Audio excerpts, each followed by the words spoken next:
Well, Jeremiah is known by many as the weeping prophet. And we really see that in Lamentations, him weeping time and time again. And remember, Jeremiah was a prophet of God, but he was human at the same time. He knows God's word. He delivers God's word. He is even rejected by the people because of God's word. But the sin and destruction grieve Jeremiah. And Lamentations ends with this tension. It ends with the tension of hope from Jeremiah, but at the same time, the struggle and the wonder of the future that is to come. And so let me read to you Lamentations chapter 5, verse 19 through 22.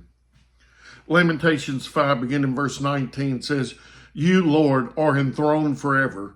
Your throne endures from generation to generation. Why do you continually forget us, abandon us for our entire lives? Lord, bring us back to yourself so that we may return. Renew our days as in former times, unless you have completely rejected us and are intensely angry with us." Here we see where Jeremiah, he acknowledges the eternal reign of God in verse 19. You're enthroned forever. Your throne endures from generation to generation. But then he begins to wonder in verse 20. He said, why do you continually forget us? And it wasn't that God forgot them, but the people turned away and forgot God. And Jeremiah knows God's word. And he pleads in verse 21, the Lord, bring us back to yourself so that we may return. Renew our days as in former times. You know, the only chance we have of restoration in his life is through God. But in the midst of suffering that Jeremiah was facing and dealing with the people, we see this word here. And we see where he struggles here, that unless you have completely forgotten about us. You know, Jeremiah knew God's word.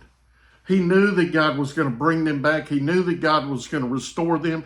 Jeremiah's the one that says after 70 years in exile, you're going to bring the people back and restore them. But in the middle of our suffering, we can really struggle and we can begin to doubt and question. And suffering is hard. And suffering can seem like the final word in the things that we're dealing with.